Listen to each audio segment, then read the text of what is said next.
Welcome to the Great Detectives of Old Time Radio. From Boise, Idaho, this is your host, Adam Graham. If you have a comment, email it to me, box13@greatdetectives.net. Follow us on Twitter at Radio Detectives and become one of our friends on Facebook, facebook.com/Radio Detectives. Our listener support campaign continues. You can become one of our ongoing Patreon supporters for as little as $2 or more at patreon.greatdetectives.net and just support us on a monthly basis. Our focus today is on one-time donations, which you can send to us in a variety of ways. You can send it to our P.O. Box, Adam Graham, P.O. Box 15913, Boise, Idaho 83715. And we actually had 3 people send in donations, and I want to go ahead and thank Janice, and Nancy and Ron. Thank you so much for your support. Other ways, if you want to use PayPal, just go to support.greatdetectives.net. If your bank uses the Zelle app, you can also send in a donation to box13@greatdetectives.net. During our listener support campaign, if you send along a donation of $25 or more, we'll happily send you one of several select Colonial Radio Theater audio dramas.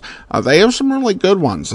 King Solomon's Mine. Also, they have 2 different Zorros, and we'll happily send those with a donation of $25 or more. At the level of $100 or more, we'll happily send you a digital download of one of the Jim French Productions audio drama sets. There are 2 different Harry Niles sets starring Phil Harper.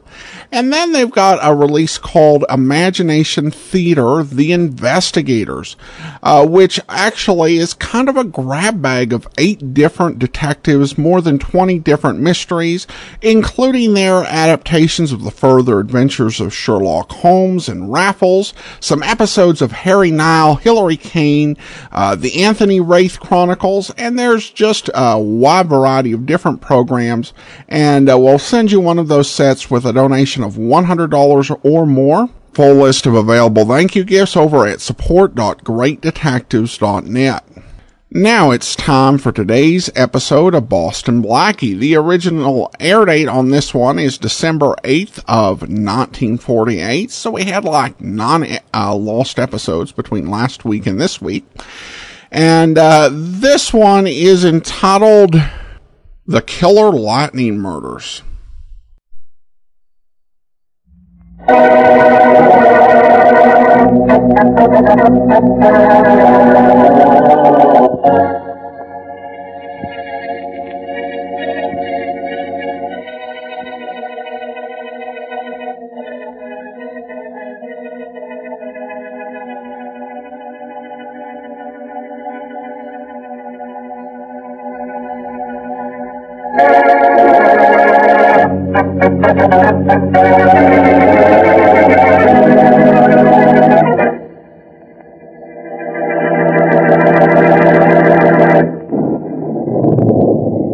The weatherman was right, Martin. Yeah.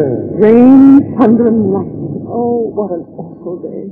You know the old saying, Hester? Yes. In each life a little rain must fall. And this may help us. Martin, how are we going to do it? Well, there are many ways to do it, my dear. What? The way to do it isn't the problem. The problem is to get away with it. No one ever gets away with it, Martin. You want your husband killed, don't you? Do you have to ask that? No. Now, don't worry, my dear. I know a way to kill him. Oh, you do? But because we'll be suspected. You because you're his adoring wife, and Please. I because I'm a rival fellow scientist. We must be certain there's no proof his death was caused by us. I know all that, Martin. But how can we kill Donald so that no one will know that we did it? Well, first by remembering what every killer forgets. Yes? That a gun can be traced through ballistics, and a knife may retain fingerprints. that rope or poison can be traced. Martin, we could get rid of the body, destroy it. That, too, is something a killer forgets. A body is almost impossible to destroy completely. Oh. No, Hester, my dear. We must kill Donald in such a way that the police can find no weapon, no clue. In fact, no evidence of murder. Oh, Martin, I'm so afraid of thunder. Well, according to my idea, Hester, as far as Donald is concerned, that wasn't the crack of thunder. No? That was the crack of doom.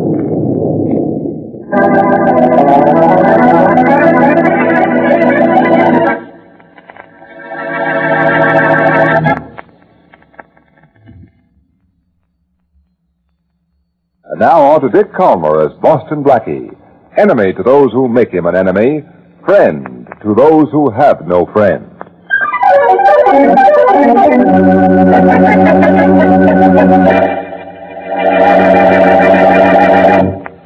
Here's report 75C on Experiment Malabar, Mr. Carson. Oh, thank you, Mr. Crane. Just put it on my desk. I'll look at it in the morning. Closing up the lab for the night? Don't you think it's about time? I guess so. Hey, that's thunder.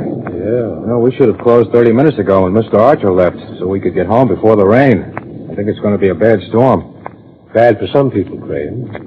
Even worse than they might think.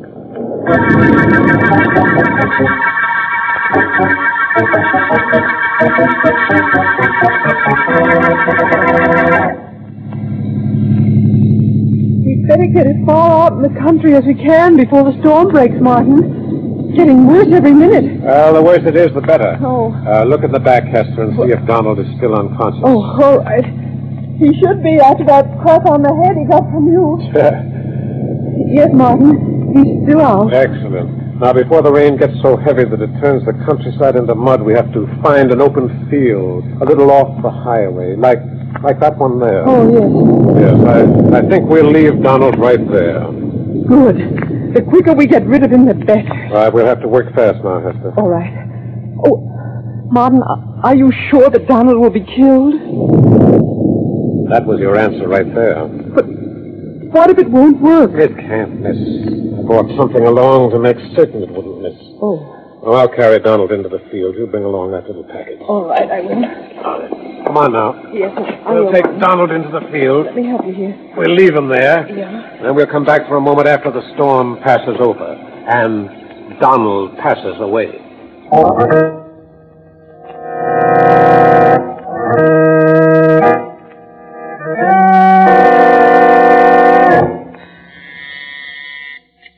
Yes, Miss Castaigne? Boston Blackie is here to see you, Doctor. He says you sent for him. Oh, yes, I did.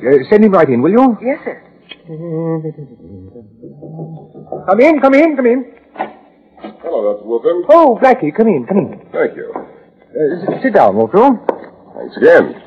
Now then, I'll come right to the point, Blackie. All right. I've called you in because a patient of mine, Donald Archer, has been killed in a most unusual way. Really? Yes, it looks as if it were an accident, but I can't believe it. I'm listening, Doctor. Well, I haven't called the police because I have no proof it wasn't an accident. Nothing to go on but a vague feeling that Donald Archer was the victim of foul play. How was he killed? By lightning. He was found in a meadow about 10 miles outside of town.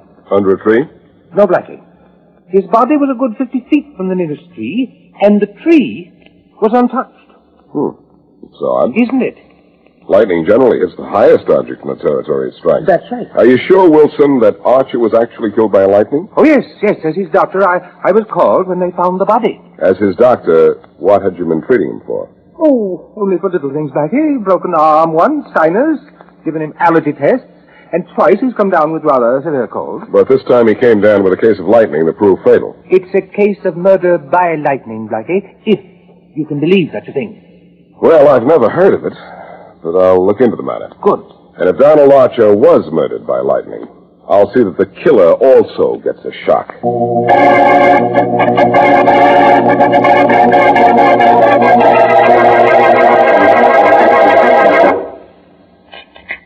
To success, my dear Hester. To success.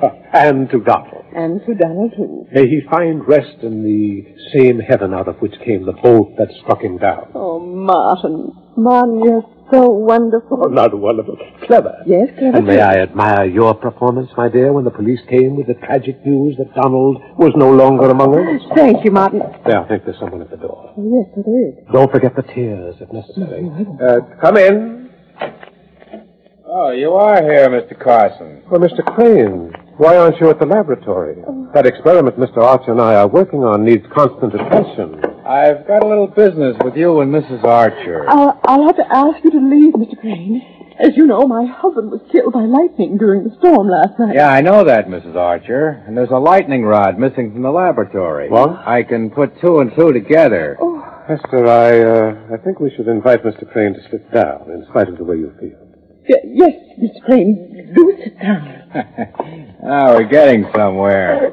And, of course, somewhere is all you expect to get from this. Well, Mr. Carson, when a guy first starts in laboratory work, he gets paid to learn. Then he gets paid for what he does. Then he gets paid for what he knows. I think you're well paid, Mr. Crane. I'll handle this, Hester. Yes, of course, Martin. You see, Hester, what Mr. Crane wants is not a raise in salary, but a substantial sum of money. Carson, you're right on the beam. How much do you want, Crane? You name it, and I'll tell you what I think of it. Well, what would you think of this? Hey, no. Oh, no, Martin, don't.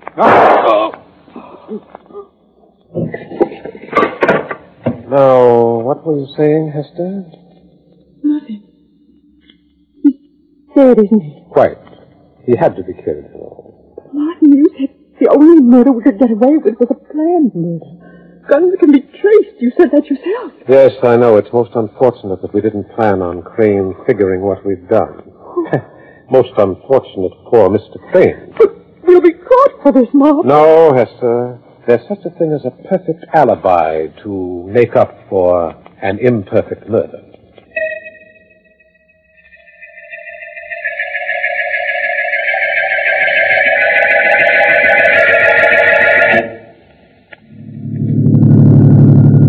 A nice clear night, but that sure was some storm yesterday, wasn't it, Sergeant Matthews? Yeah, I'll say it was.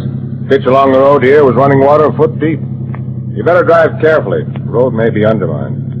Sure is terrific what damage water can cause, isn't it? I'll say. Hey. Yeah? Hold it a minute, officer. Sure. Stop the car. What's the matter? What's up? Well, I'm not sure. But in the ditch back there, I saw something that looked like a body. What? Back up a few yards. Okay, but I think you're just seeing things. I was seeing things, all right. I hope it was just a sack of potatoes or something and not a body. Here's the spot. Stop here. Okay. Well, what is it? Wait, I'll get out and have a look with my flashlight. There.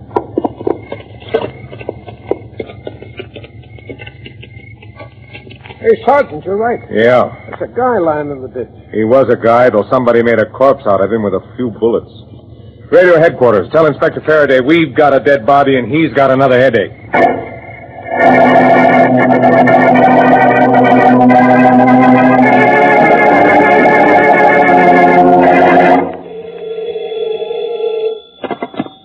Hello? Hello, Inspector Faraday. Yes, Matthews. Still waiting up at the Archer's house for Mrs. Archer, huh? No, I'm out swimming in the ocean. Of course I'm here. I figured maybe Mrs. Archer or that guy Carson had maybe shown up there by now. We can't find him anywhere. Yeah, well, keep looking. Look, Inspector, are you sure that body we found in the ditch was Harold Crane's? Yes, and Crane worked for the late Donald Archer and a guy named Martin Carson. So I want to talk to Carson and Archer's widow. Hey, you know, Donald Archer was killed yesterday. Maybe Crane killed Archer and then committed suicide. Archer was killed by lightning. Now, you figure out how anybody can use lightning for murder. Not me. I'm just a cop. I'll leave that for geniuses. Like Boston Blackie. Don't mention that name to me. Uh-oh, somebody's unlocking the door. I'll call you back. Okay. Oh, Martin, that was a wonderful movie. Well, I'm very glad you liked it, Hester, my dear. And now... Oh. Well, we have company. Yes. Yes, I'm Inspector Faraday of Homicide. Oh. There's been a murder. What? A fellow named Crane. What? I don't suppose either one of you knows anything about it. Crane murdered? Harold Crane? Well, he worked with me in the laboratory. Yes, he did. Oh, allow me to introduce myself. I'm Martin Carson, and this is Mrs. Donald Archer. I guessed as much. Now, look. Oh, there's someone at the door. Probably one of my men. Come in. Hello, is this the home... Oh, hello, Faraday. Oh, no. Blackie. Hello, everybody. What are you doing here? I'm here to talk to these two people, I imagine. That is, if this lady is Mrs. Donald Archer. Yes, I am, and this is Martin Carson. That's Faraday. Do you mind if I talk to these people? I certainly do. Now get lost. Nothing here concerns you. Oh, no? Maybe you can prove that Mrs. Archer's husband was murdered by Who's talking about Mrs. Archer's husband? I am. What are you here to talk about? Tickets for the policeman's ball? No. At 6 o'clock this evening, a man named Harold Crane was shot and killed. Oh, really? He worked for Mrs. Archer's late husband. Was Crane killed by lightning, too? No, by a .38 caliber revolver. You, Mr. Carson, you own the .38? As a matter of fact, I did, but it was stolen some time ago. Oh. Say, Carson, where were you at 6 o'clock this evening? At a movie.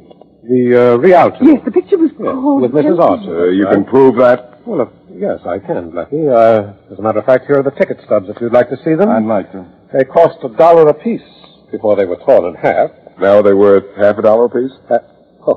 Very funny. Look, ticket stubs don't prove anything. No, Faraday, they don't, but I know something that does. What? Mr. Carson, when you first went into the Rialto, what scene was on the screen? Why, let's see. I'm not sure. You remember, Hester. Oh, yes, I do. It was the scene where John was getting to the cab and found Sylvia waiting. Yes, that's right.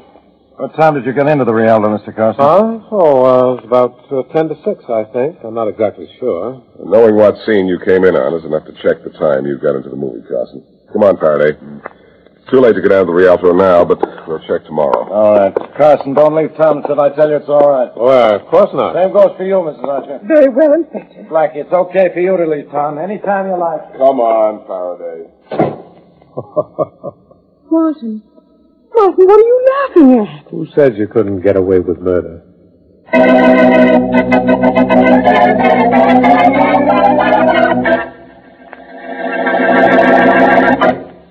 And now, back to Boston Blackie.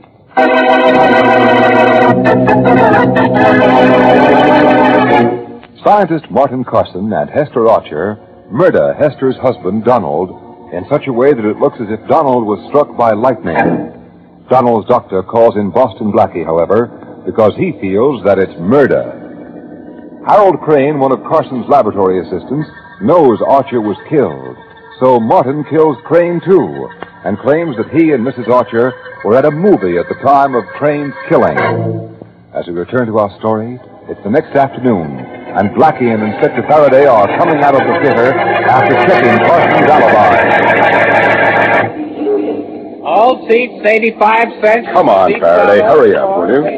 Well, Blackie, we got here 5 minutes ago at exactly 10 minutes of 6, the same time that Carson says he got here yesterday with Mrs. Archer. And we found she described the exact scene. And not only that, but the manager says whatever scene went on at 10 to 6 yesterday would go on at 10 to 6 today. So you've wasted more of my time. Why? I thought maybe you'd run out of ways. First you have an idea a man struck by lightning was murdered. Now you think Mrs. Archer and Carson would try to alibi for the time of Harold Crane's murder by saying they were at this movie. Gee, I'm sorry, ain't I? Oh, but I am. Carson and Mrs. Archer are in the clear. Are they, Faraday? A little voice tells me that there's something wrong somewhere. There is. Something definitely wrong with their alibi.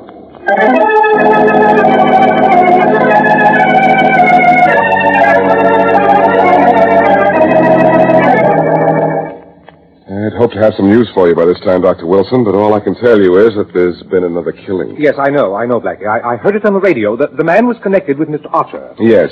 He was Archer's assistant. That's right. Harold Crane. I knew the man. He's worked for Carson and Archer for several years. They trusted him with the secrets of their experiments. Carson and Archer were working on something important? Well, something commercial, anyway. They were trying for something that promised a lot of money. And getting close, too, huh? Archer seemed to think so the last time I talked to him. Well, here's my theory, Dr. Wilson. Yes? If you're right in thinking Archer was murdered, Carson and Archer's wife murdered him, then killed Crane because he knew too much. That's usually the case when one murder follows another. Yes, yes, but there are a couple of unusual angles about this case. There are? First of all, Crane was killed at 6 o'clock. Yet at 10 minutes of 6, many miles away, Carson and Mrs. Archer were in a movie. Can that be proved? Yes. I've just come from the theater, but... Wait a minute. What's that? Carson showed me ticket stubs marked $1. And before 6 o'clock, the tickets were only 85 cents. Are you sure? Am I sure? I heard the man in front of the theater calling out the price. I should have caught on then, but I didn't. Well, then you know that Carson could have killed Crane. Yes, and for just the reason I think. That Crane knew Carson killed Archer. Now I have the same feeling you do, that Archer was murdered. By Carson, by his wife, or both? Maybe both. That doesn't matter right now. What matters is... What's the matter? Look, you said you treated Archer for a broken arm. Yes. How did he get it? Auto accident. Uh-huh. You also said he had an allergy. What was he allergic to? Grass. And believe it or not, Blackie, Archer had such a strong allergy to grass that he had to give up golf. And he shot in the high 70s, too. An allergy to grass, huh? Yes. If he so much as looked at it, Blackie, he sneezed for hours. He had an allergy to grass, and yet he was found in the middle of a meadow. That's right. Well, that does it. Does what? Dr. Wilson, first I'll get Faraday to make a phone call for me. Yes? And then, because grass made Donald Archer sneeze, I think I can prove who killed Archer. And that's nothing to sneeze at.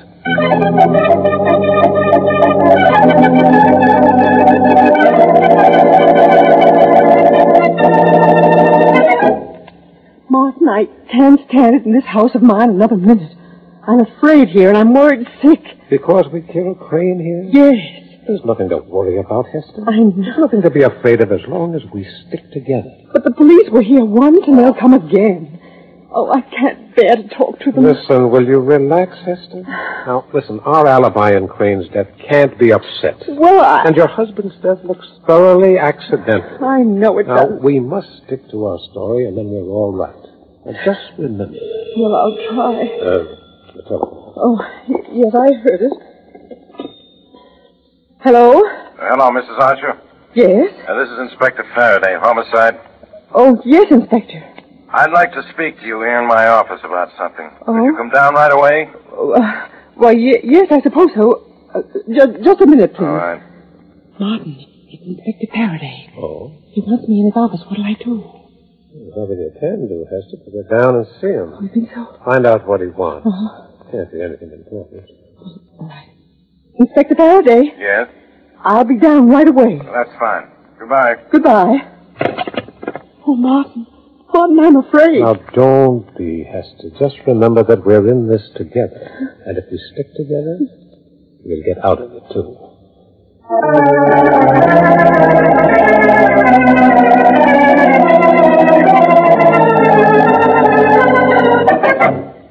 Mrs. Archer, I've asked you to come down here to my office alone because I want to ask you a few questions in private. I understand, Inspector Faraday, but I really don't know what to say without Mr. Carson with me. You see, he's more than a friend. He's my advisor. Well, all I want from you is the truth, Mrs. Archer. Now, I'm sure... Excuse me. Surely. Faraday, homicide. Inspector, I'm calling you in regard to the Donald Archer case. Yeah? Yes, and the unfortunate killing of young Crane. You don't say. I could give you valuable information, Inspector. Well, now, that's mighty nice of you. I happen to know a great deal about it. But I'd expect a sort of immunity, or whatever it's called, for my assistance in the matter. Can you hear me? Yeah, but talk louder and a little funnier. Inspector, I'll give you a little of the information on the phone, so you'll know I'm telling the truth. It was Mrs. Archer who personally killed her husband and this other man. I can tell what books you've been reading lately. I can give you motives, Inspector. Well, we'll talk about it some other time. Huh? Oh, is someone there? Yeah. Perhaps you'd like me to phone later. Yeah, call back in about an hour when I'm not so busy. Splendid. I'll phone you again in an hour and tell you all about her. Goodbye. Goodbye. Oh, Mrs. Archer. Yes, Inspector. Something's come up. I'll question you some other time. You mean it's all right if I go now? Yeah, but go right home and stay there, Mrs. Archer. I want you for something later.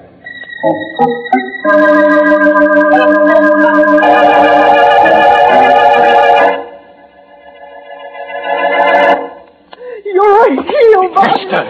You're a Oh, stop it, will you? And you're a sneak! Hester, will you get hold of yourself? Are you out of your mind if you think that I made that call to Inspector Faraday? You made it all right, No, I didn't. I heard every word you said. I recognized your voice while I was wasn't sitting mine. there. You said you'd call him back in an hour.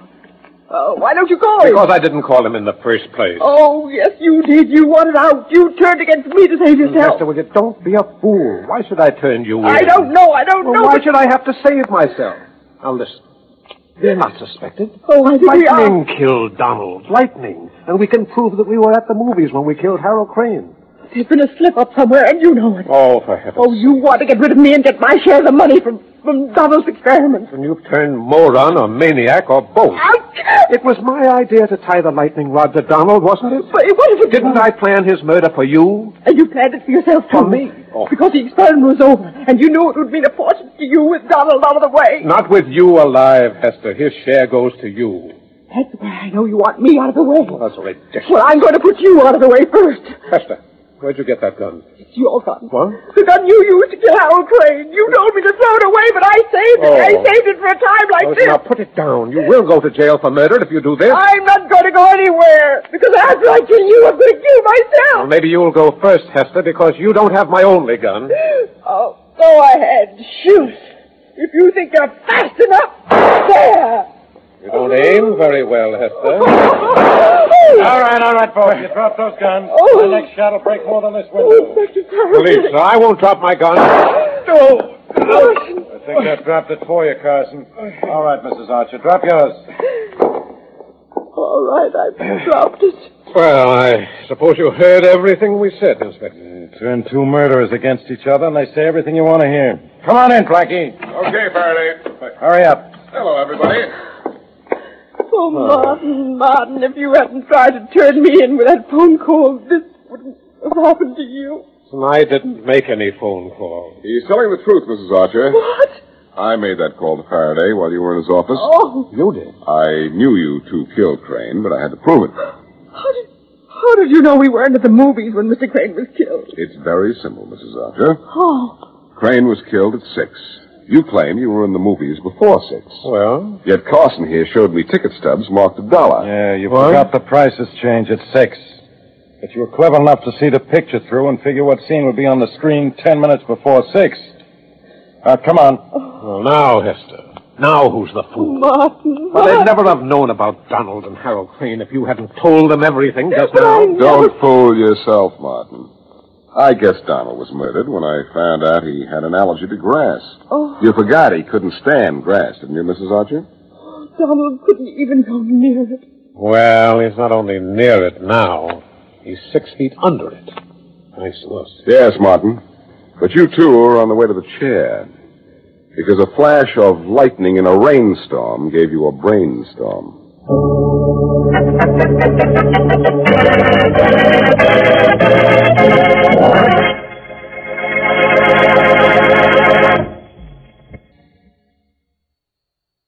Welcome back. Well, a decent inverted mystery with a couple of important clues left by murderers who thought they were more clever than they actually were. Now it's time to talk about our tentative plans for the next 5 seasons on Thursdays. And in season 11, we're actually going to play some old-time radio raffles. There are only 2 episodes from 2 different series. One I don't think ever actually aired. And then we'll get into Mystery is My Hobby, also in season 11.